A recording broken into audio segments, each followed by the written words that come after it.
I've been to all of these sessions, all of the conferences, and Copenhagen, and some of the weekend meetings.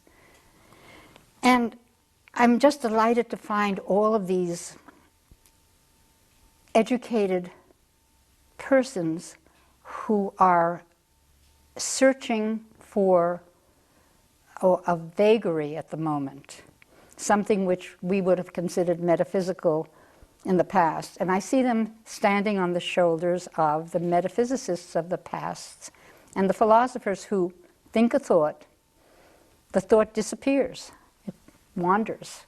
It's out there as a vibration, but yet it passes on and changes us somehow in the next generation and the next generation. And all of these new people are equipped in a way that it took us years to achieve. For instance, I have a certain attitude. I talk to young people today, they're already where I am. And I say, well, where will you be when you're my age? I mean, imagine where your mind will take you. But I'm primarily interested in quantum physics. I think we're going macro and micro at the same time. And everything that we do on a micro scale will repeat itself on a macro scale.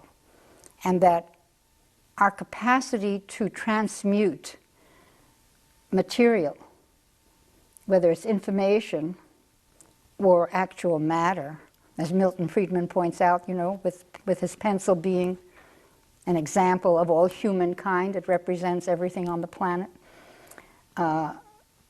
From labor to material transmutation or transfer across the planet, from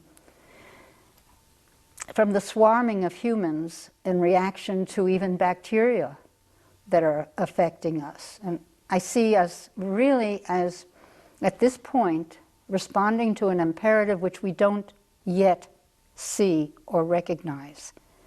And that as we unwind and uncoil our own information patterns and also further go out into the universe with these information patterns, we may uncover the imperative. Do you think we'll ever get to the end of it, or do you think it's just going to be an infinite search, but as long as we're moving, we're at least moving in a good direction? I don't think we have a choice. It's just like asking our mitochondria, do they have a choice? Sometimes I wonder who's supporting whom. Do the mitochondria need us to continue to live, or do we need the mitochondria? So basically what we're doing is entirely natural, and the search for consciousness is as natural as a bird building a nest. Well, you know, it's natural in that it is a growth pattern, that those people who have the capacity to think these new thoughts are growing a new branch to a tree. They're not asking to do it. They're responding to their own patterns. And Ray Kurzweil said that we are patterns. And I think he's a genius of sorts. But he's correct. We're just like water, which has a memory pattern. And we don't know what our pattern will be. And when a parent has a child, they don't know what the pattern will be. So the pattern doesn't actually replicate precisely, but it at least transfers, as you're saying, transmuting. Are you talking about the possibility of transmuting ourselves from matter entirely someday? Maybe. It could be. If that's where we go. We don't know what we're going to do next. And we may do it in many different branches. Right now I see this as an evolutionary time in history. I don't look at the wars as being other than a major cataclysm like a volcano or an earthquake. I see humans are acting. They rationalize, that's necessary, they write their stories as they go, but if you watch the swarming of humanity, different parts of the planet are being affected by humans in different ways. And as I say, bacteria and virus, and this too is like a transmutation, but it's planetary. And it's really beyond our anticipation at the moment. And some of the people who are working on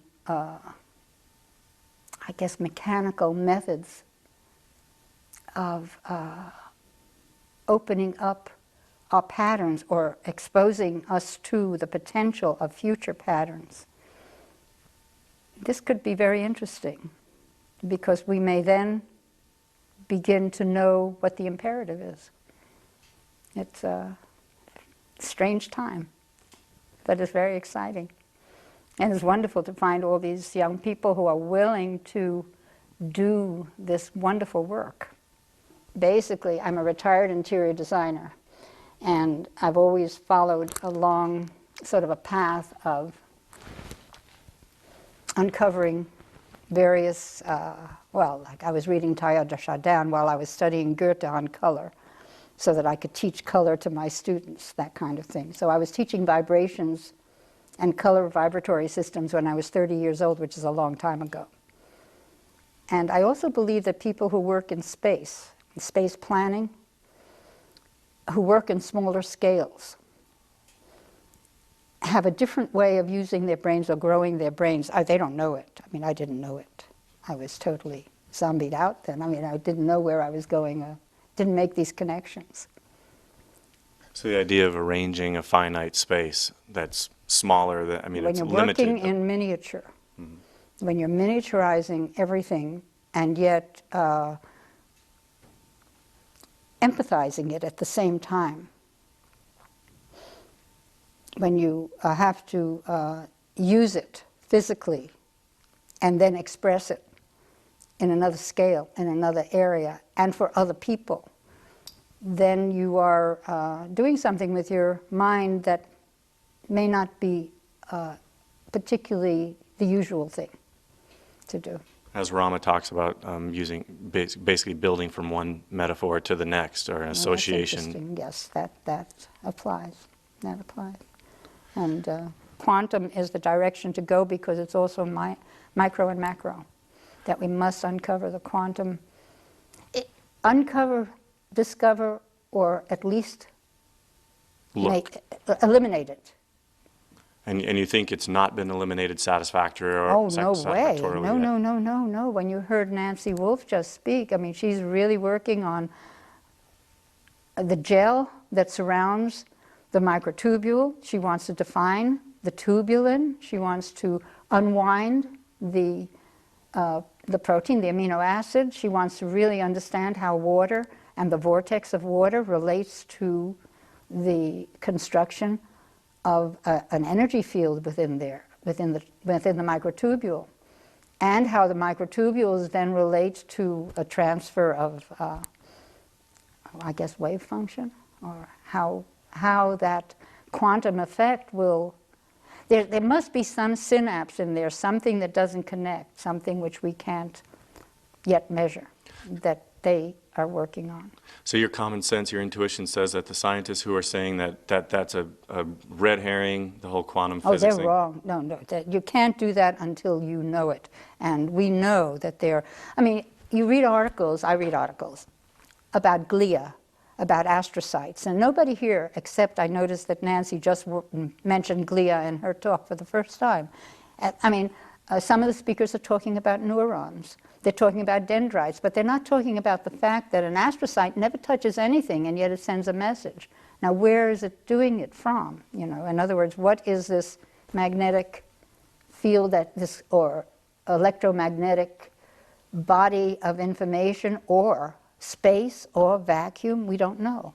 So yes, it needs study. So as a non-scientist, this is where intuitively excites you the most. Right. It's space planning. And you've probably seen a lot of these things, scientific discoveries and things over your years that have... Well, I've read Teilhard de Chardin. He was talking about the noosphere in the old days. He was talking about molecular structures too. Yes, from Goethe and his color vibrations. You're doing it from... it's been here a long time. The metaphysics has been here a long time. And you've observed theories being completely dismissed by the scientific community and then eventually completely adopted. Totally, including Andy Weil.